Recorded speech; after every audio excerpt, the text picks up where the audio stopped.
하나님의 이름에는 그 하나님이 행하시는 하나님의 사역이 포함되어져 있습니다. 어제 주일 말씀을 나누는 결론부에도 하나님의 이름이 갖고 있는 하나님의 사역에 관한 말씀을 잠시 언급했습니다. 특별히 창세기에는 그런 하나님의 이름에 관련된 하나님의 사역, 그것을 설명하는 단어들이 많이 등장하죠. 그 중에 오늘 우리가 읽은 창세기 17장에 보면 하나님의 이름과 하나님의 사역을 강조하고 있는 매우 중요한 하나님의 이름이 기록되어져 있습니다. 우리가 가장 잘 아는 전능하신 하나님, 엘샤다이라고 하는 하나님의 이름이 기록되어져 있죠. 1절 말씀을 다시 보시면 아브라함이 99세 때에 여호와께서 아브라함에게 나타나서 그에게 이르시되 나는 전능한 하나님이라 라고 말씀하고 있습니다. 전능한 하나님, 그러면 우리는 하나님의 이미지 가운데 어떤 모습을 떠올리기가 쉽습니까? 사실 창세기 17장에 기록되어져 있는 하나님의 사역을 생각해 보면 아이를 도무지 낳을 수 없는 상태의 그런 노쇠한 아브라함과 또 사라의 몸을 통해서 하나님이 이삭을 낳게 하시는 하나님의 전능하신 능력을 드러내고 있습니다. 그런 점에서 전능하신 하나님에 관해서 말씀하고 있는 것으로 우리가 쉽게 여길 수 있을 겁니다. 그도 물론 맞는 이야기입니다. 그런데 창세기 17장에서 드러내려고 하는 것은 그런 하나님의 대단하신, 하나님의 특별하신 어떤 능력을 우리에게 과시하시기 위한 목적을 가지고 하나님의 이름을 계시하신 것이 아닙니다. 엘샤다이라고 하는 이름의 뜻에는 전능하신 하나님이라는 뜻도 있습니다만 사실 그 문법적으로 보자면 샤다이라고 하는 그 말의 어원이 되는 그런 샤드라고 하는 단어는 어머니의 가슴, 여인의 가슴을 드러내는 그런 단어라는 점에서 더 중요한 의미를 담고 있다고도 볼 수 있습니다. 태어난 아이가 엄마의 품에 안겨서 젖을 물었을 때 여러분 그 아이는 생명을 공급받는 것으로 여겼습니다. 아이가 지금의 때에야 분유도 있고 여러 가지 이유식도 먹입니다만 고대 사회에서 엄마의 젖을 물리는 것은 아이에게 무엇과 직결되는 문제일까요? 생명과 직결되는 문제입니다. 그런 점에서 오늘 엘샤다이라고 하는 하나님의 이름을 말할 때는 하나님의 전능하신 하나님의 어떠함을 설명하는 것도 있지만 하나님의 그 전능하심으로 우리의 삶에 모든 것에 필요를 공급하시다, 돌보시다 라고 하는 뜻도 함께 포함하고 있는 것입니다. 그러면 하나님께서 아브라함에게 나는 엘샤다이의 하나님이다 라고 말할 때는 아브라함에게 무엇을 말씀해 주기 위한 목적이 있습니까? 두 가지 목적이 있죠. 하나님께서는 아브라함과 사라를 통해서 자녀를 낳기까지 전능하신 능력의 하나님인 것을 말씀하고 있습니다. 그리고 그 엘샤다이의 하나님이 이제 아브라함과 언약을 맺은 이 모든 것들을 이루어 주심을 통해서 곧 아들을 낳게 하심을 통해서 아브라함과 사라를 무엇하시겠다는 것입니까? 돌보시고 그 모든 필요를 채워주시겠다라고 하는 의미가 함께 담겨져 있는 것입니다. 엘샤다이의 하나님은 아브라함의 하나님이기만 하지 않습니다. 오늘 저와 여러분이 나의 하나님으로 고백하는 이 하나님은 역시 동일한 엘샤다이의 하나님이신 줄로 믿습니다. 그 하나님께서 오늘 우리의 삶에 그 선한 능력으로 역사하시고 또 우리의 힘으로 감당할 수 없는 지혜력으로 하나님이 우리의 인생 가운데 개입하시고 역사하실 때 하나님께서는 우리의 모든 필요로 하는 것들을 아시고 또 나를 통해서 하나님의 뜻이 성취되게 하시겠다는 그 신실하신 하나님의 약속을 이루시기까지 곧 하나님의 뜻이 이루어지기까지 하나님은 나에게 있어야 할 모든 것들을 공급하시는 하나님이신 줄로 믿게 되시길 축복합니다. 때문에 오늘 우리의 삶에 내가 의지하고 내가 바라보고 내가 따라가야 할 대상은 나 자신도 혹은 내 주변의 어떤 대상이나 어떤 사물도 아닙니다. 오직 하나님의 전능하심에 나를 의지하여서 그렇게 나를 철저히 하나님께 의탁하고 맡긴 바 되어서 하나님의 돌봄 속에 살아가는 이 하루가 되어야 할 줄로 믿습니다. 그런 전능한 하나님 앞에서 하나님은 아브라함에게 이렇게 명령하십니다. 너는 내 앞에서 행하여 완전하라. 여러분 1절에서 하나님은 나는이라고 하는 말씀으로 자신을 계시하십니다. 그리고 너는이라고 하는 것을 통해서 나와 너 사이에 이루어진 계약 관계를 중요하게 말씀하시면서 내가 너에게 전능한 하나님인 것처럼 너는 이와 같아라 라고 말씀하죠. 그러면 하나님이 아브라함에 무엇을 요구하셨습니까? 행하여 완전하라. 그런데 여기 행하여 완전하라 라고 하는 말은 무언가 우리가 열심을 다하고 최선을 다하고 노력을 기울여서 그 행위로 완전함을 이루라 라고 하는 뜻이 아닙니다. 행하여 완전하라 라고 하는 말보다 더 중요한 의미를 갖고 있는 말이 무엇일까요? 너는 내 앞에서입니다. 앞서 하나님은 자신을 전능자 하나님이라고 말씀하셨죠. 그리고 그것은 어머니의 품 안에 있는 아이의 모습과 흡사하다라고 하는 것을 우리는 단어적인 의미로 설명을 드렸습니다. 그러면 아이가 그 모든 필요한 것들을 공급받고 온전함을 이루기 위해서는 어디에 있어야 합니까? 엄마 품 안에 있어야 하지 않겠습니까? 그러면 여기 온전하라 라고 하는 말 속에는 너의 행위와 수고의 결과로 온전함을 이루라 라고 하는 뜻이 아니라 어머니의 품 안에 안겨있는 어린아이와 같이 그렇게 하나님께 온전히 삶을 의탁하고 맡긴 바 되어서 그 온전케 하시는 은혜를 누리라 라고 하는 말씀으로 이해하는 것이 더 합당합니다. 오늘 저와 여러분의 삶에 하나님께서는 온전하라고 말씀하십니다. 예수 그리스도를 닮은 삶을 살아가고 하나님의 성품을 가지고 하나님의 뜻을 성취하며 이루는 삶을 살라고 말씀하십니다. 여러분, 이것은 우리의 능력으로 감당되어질 문제가 아니라 하나님께서 우리의 삶에 베푸시는 은혜로 되어짐의 사역인 줄로 믿습니다. 우리가 구원을 얻는 것도 구원 얻은 우리에게 약속하신 성령을 선물로 주셔서 하나님의 말씀에 순복하는 삶을 살게 하시는 것도 모두가 다 은혜입니다. 은혜 아니면 살아갈 수 없는 존재인 것을 하나님께서 아브라함과 언약을 맺는 과정 가운데서 이렇게 말씀해 주신 것입니다. 그래서 2절에 보면 내가 내 언약을 나와 너 사이에 두어 너를 크게 번성하게 하리라 라고 말씀합니다. 하나님의 계획은 번성함에 있습니다. 그런데 그 번성함을 누리자면 그 전제되는 우리의 상태가 어떠해야 한다는 것을 말씀하고 있을까요? 하나님 앞에서 완전한 자, 늘 하나님께 의지하여서 하나님과 연합되어서 하나님과 함께 살아가는 자로서의 삶을 온전히 살아갈 때 비로소 우리의 삶을 번성케 하시는 하나님의 축복도 뒤따른다는 것을 말씀해 주고 있습니다. 자, 그러면 하나님의 이 온전케 하심의 언약을 구체적으로 하나님이 계약서 쓰듯이 그렇게 우리의 몸에 새겨 넣는 것을 하나님이 말씀하십니다. 아브라함에게 이와 같은 언약을 맺고 난 뒤에 이것을 행하라 라고 하시는 말씀의 내용이 뒤에 나오는 할례에 관한 내용입니다. 9절 이하에 보면 하나님께서 너희 중에 남자는 다 할례를 받아라 라고 하는 말씀을 기록하고 있죠. 그리고 11절에 보면 그 할례를 언약의 표징이라고 설명하고 있습니다. 그리고 13절에 보면 이 할례 언약을 이렇게 마무리 지어 설명하시죠. 너희 집에서 난 자든지 너희 돈으로 산 자든지 할례를 받아야 하리니 이에 내 언약이 너희 살에 있어 영원한 언약의 표가 되게 하겠다라고 말씀합니다. 자, 그러면 하나님께서는 할례를 통해서 우리의 삶에 무엇하게 하시겠다는 것입니까? 내가 하나님과 계약 맺은 관계인 것을, 내가 하나님께 속한 자인 것을 늘 보면서 기억나게 하시겠다는 것입니다.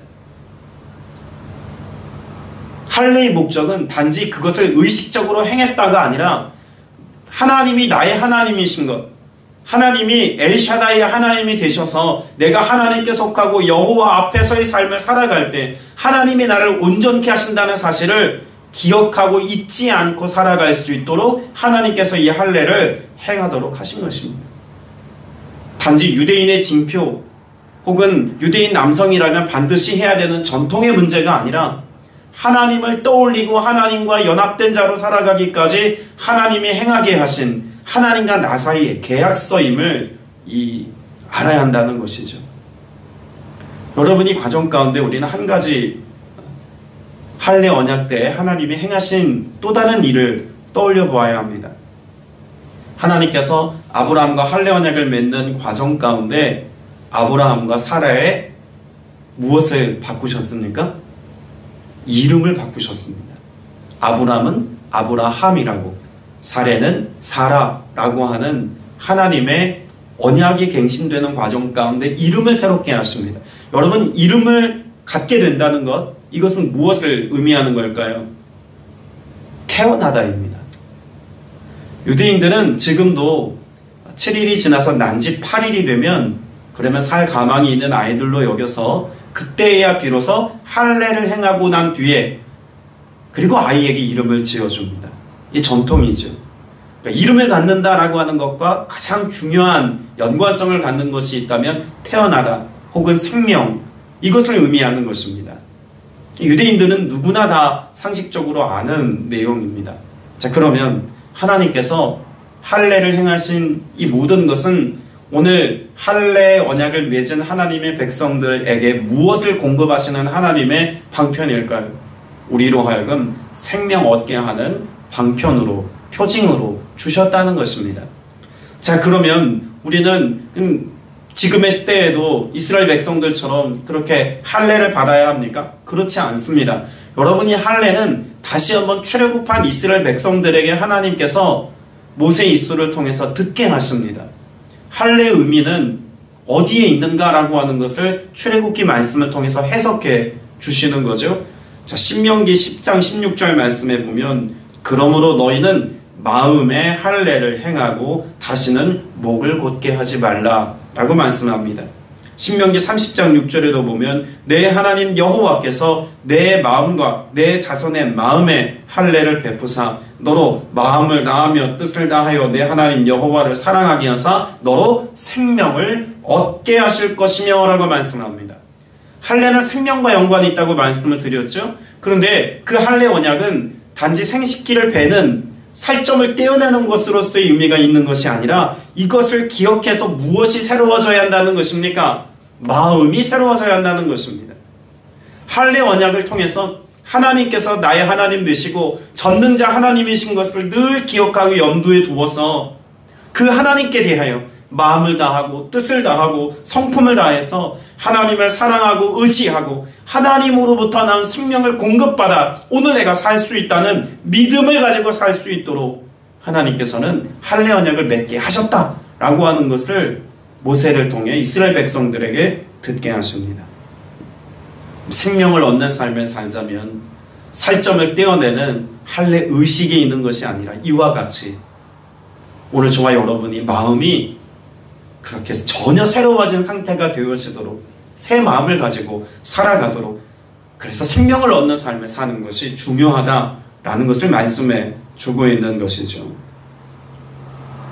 예레미야 말씀에 보면 이 할례를 통해서 그래서 그 마음이 늘 하나님을 경외하고 사랑하는 마음이 되었을 때 하나님이 이렇게 인정하십니다. 예레미야 4장 4절에 유다인과 예루살렘 주민들아 너희는 스스로 할례를 행하여 너희 마음 가죽을 베고 나 여호와께 속하라. 나 여호와께 무엇하라고요? 속하라라고 말씀하고 있습니다.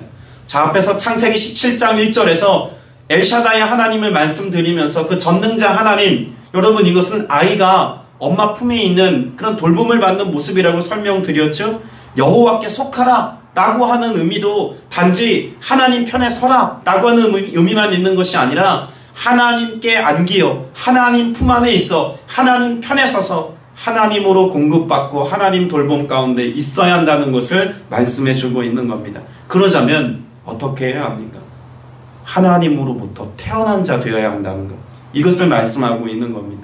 이방인들이 하나님과 상관없는 삶을 살았어도 할례를 받으면 그 할례를 통해서 어떻게 인정해 주는 것입니까? 당신은 하나님 안에서 다시 태어난 겁니다 라고 하는 것을 인정해 주겠다는 것입니다.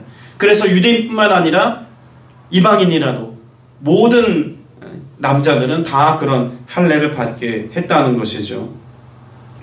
에스겔서 말씀해 보면 에스겔 44장 9절에 이스라엘 족속 중에 있는 이방인 중에 마음과 몸의 할례를 받지 아니한 이방인은 내 성소에 들어오지 못한다고 말씀합니다. 그러니까 성소에 들어오자면 하나님께 거하자면 하나님 품 안에 있자면 반드시 할례는 필요하다 라고 말씀하고 있는 겁니다. 자, 이것을 신약 성경에 와서 어떻게 설명하고 있는지를 보는 게 사실 더 중요합니다. 로마서 2장 29절에 보면 오직 이면적 유대인이 유대인이며 할례는 마음의 할지니, 자, 그래서 마음의 할례를 받는 것, 신명기에서 마음의 할례를 받아라라고 하는 것을 이렇게 설명합니다. 영에 있고 율법 조문에 있지 아니한 것이라 그 칭찬이 사람에게서가 아니요 다만 하나님에게서니라 라고 말씀합니다. 율법을 지키는 것으로 하나님의 백성 되는 것이 아니라 이제는 마음의 할례를 받는 것을 통해서 하나님의 백성이 되고 하나님의 뜻을 이루는, 또 하나님께 속한 자로서의 삶을 살게 된다는 것입니다. 그러면 마음의 할례는 우리는 어떻게 받습니까? 이것이 이방인들에게 허용되어진 하나님의 사역이고 오늘 예수 그리스도를 믿는 저와 여러분에게도 해당되어지는 엘샤다이 하나님을 경험하고 더불어 하나님께서 언약하신 것들을 늘 기억하며 살아가서 그 하나님의 축복과 은혜를 누리는 삶을 우리도 살게 하셨다면 신약의 때를 지나 21세기를 살고 있는 우리들에게는 이와 같은 마음의 할례를 어떻게 행하시겠다고 말씀하고 있습니까? 사도행전 7장 51절 말씀에 보면 목이 곧고 마음과 귀에 할례를 받지 못한 사람들아 너희도 너희 조상과 같이 항상 성령을 거스르는도다라고 말씀합니다. 여러분, 마음과 귀에 할례를 받는 이 상태를 무엇과 결부하여서 설명합니까? 성령의 역사와 결부하여 설명합니다. 빌립보서 3장 3절에 보면 하나님의 성령으로 봉사하며 그리스도 예수로 자랑하고 육체를 신뢰하지 아니하는 우리가 곧 할례파라라고 말씀하고 있습니다. 그러면 우리가 육체를 따라 살아가지 아니하고 성령을 따라 살아가는 것이 곧 할례파라면 이 성령의 역사하심을 통해서 우리의 마음을 새롭게 하시는 이 사역, 이것이야말로 하나님께서 우리에게 행하시는 마음의 할례라는 것을 명확하게 알 수 있는 근거가 되는 것이죠. 예수님께서 이미 제자가 된 주의 제자들에게 왜 약속하신 성령을 받기까지 성을 떠나지 말고 여기 머물러 있어라 라고 말씀하셨을까요? 그렇게 성령으로 세례 받는 것이 마음의 할례를 받는 것과 같이 그런 하나님께 속한 자로서의 징표를 얻는 가장 온전한 길이고, 또 그것이 있을 때에야 비로소 엘샤다의 하나님, 전능자 하나님의 능력이 나로부터 나타나게 하시는 하나님의 돌봄과 하나님의 은혜가 흐를 수 있기 때문에 하나님께서는 제자 공동체에게 이와 같이 마음의 할례를 꼭 받아야 한다라고 말씀합니다. 여러분, 이것은 교회를 향한 하나님의 당부이기도 합니다. 오늘날의 성도가 단지 예수 그리스도를 믿는 믿음 안에서 거듭남, 중생, 그렇게 예수 믿음으로 인하여서 태어난 어떤 상태에 이르게 되어지는 것만 우리는 강조하다 보면 무엇을 경험하지 못할까요? 엘샤다이의 하나님을 경험하지 못할 수 있습니다. 분명히 하나님께서는 뭐라고 말씀합니까? 너는 내 앞에 서라고 말씀하고 있습니다.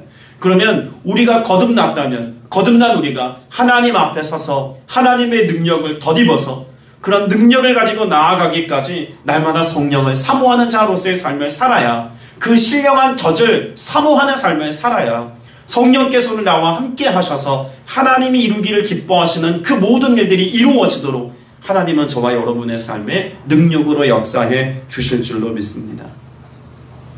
성령님과 늘 동행하는 사람은 늘 예수를 깊이 생각하는 삶을 살 수 있습니다. 성령으로 세례받고 충만한 사람은 내 육체의 본성을 따라 살아가는 것이 아니라 하나님의 말씀을 따르고 하나님의 뜻이 이루어지는 것을 나의 기쁨으로 여기면서 하나님의 뜻을 성취하는 즐거움 가운데 오늘을 살게 될 줄로 믿습니다. 앞서 나누었던 빌립보서 3장에서 말씀같이 하나님의 성령을 힘입어서 봉사할 수 있는 은혜가 우리의 삶 가운데 주어짐을 경험할 수 있다는 것이죠. 이것을 가장 잘 알고 삶으로 경험한 신약의 사람이 있다면 역시 사도 바울입니다. 그 사도 바울은 몸의 할례를 받은 사람이지만 그러나 이 몸의 할례만으로는 결코 내가 진정한 의미의 유대인이다라고 말할 수 없다는 것을 스스로 인정하며 고백한 사람입니다. 앞서 나누었던 로마서 2장 29절에서 그런 마음의 할례를 받은 사람들이야말로 진정한 하나님의 백성이고 하나님의 자녀라고 고백했던 사도 바울이 갈라디아서 6장 17절에는 이렇게 말씀하기도 합니다. 이후로는 누구든지 나를 괴롭게 하지 말라. 내가 내 몸에 예수의 흔적을 지니고 있느라. 뭘 가졌다고요? 예수의 흔적입니다. 흔히 스티그마라고 표현되어지는 이 흔적, 여러분 이것은 몸의 할례를 통해서 난 어떤 상처로서의 그런 전통적인 할례를 의미하는 것이 아닙니다. 여기 말하는 상처는 무엇을 의미할까요? 예수의 흔적은 예수 그리스도께서 말씀하셨던 그 성령께서 마음을 새롭게 해주시는 사건으로서 그 마음의 할례에 관한 말씀인 것을 우리는 꼭 기억해야 합니다. 수년 전에 자전거를 타다가 사고가 나서 양쪽 손목이 부러진 적이 있습니다. 그리고 한쪽은 수술을 했는데 아직도 여기 긴 수술 자국이 있습니다. 이걸 볼 때마다 늘 생각합니다. 자전거는 다시 타지 말아야겠다. 혹은 내가 뭔가를 할 때 꼭 안전장비를 꼭 갖춰야겠다. 이런 것들을 끊임없이 생각나게 해줍니다. 그리고 몸의 근육을 쓰는 게 참 중요하다. 이런 것들을 생각나게 하죠. 상처를 볼 때마다 생각납니다.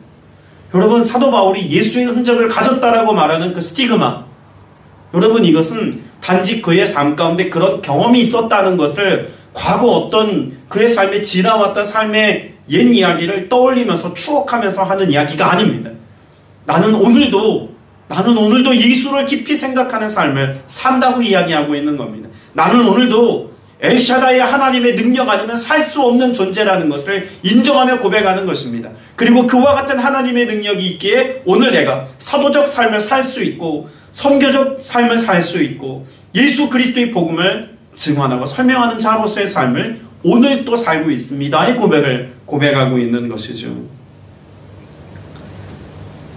오늘 아브라함과 아브라함의 아내인 사라의 삶에 그 이름을 새롭게 하신 것처럼 오늘 저와 여러분의 삶을 새롭게 하신 예수 그리스도, 그 주님을 믿는 믿음 안에서 성령의 능력을 덧입어서 엘샤다의 하나님의 그 전능하신 능력을 오늘도 풍성한 은혜 가운데 맛보고 경험하며 누리며 살아갈 수 있는 저와 여러분 다 되시기를 주님의 이름으로 축복합니다.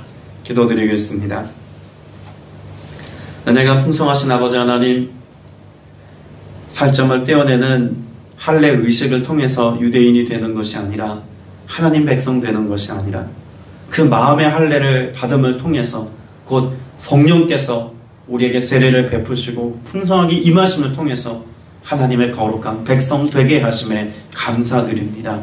오늘도 예수 그리스도를 나의 주로 고백하며 성령으로 세례받고 충만한 하나님의 거룩한 백성들이 주님 앞에 엎드려 예배하오니 어머니의 품 안에 안긴 그 자녀가 그 어머니로부터 그 풍성한 것들을 다 공급받는 것처럼 성령으로 세례받고 충만한 삶을 살아가는 하나님의 거룩한 백성들, 하늘의 신령한 복과 땅의 기름진 것들로 채워주시어서 그 충만한 은혜와 복된 삶을 오늘 또 살아갈 수 있도록 성령님 역사하여 주시옵소서. 오늘 주님 앞에 간구하는 모든 기도 제목에 응답하여 주시옵시되 하나님의 뜻이 이루어지게 하여 주옵소서. 귀한 예물 구별을 드린 지체들이 싸우니 주님 그 손길 복되게 하시고 감사함으로 주님 앞에 고백한 모든 간구의 제목들 응답하시는 은혜가 있게 하여 주시옵소서. 주님 간절히 기도하오니 오미크론으로 인하여 여러가지 많은 건강을 해치는 상황들이 더 창궐하고 있습니다. 주님 이 땅을 돌보아 주시옵시며 이 교회를 보존하시고 지켜주시어서 이 모든 어려움의 때에 돌보시는 하나님의 은혜 가정마다 우리 교회가 교회마다 누리게 하여 주옵소서. 감사드리옵고 예수님의 이름으로 기도드렸사옵나이다. 아멘.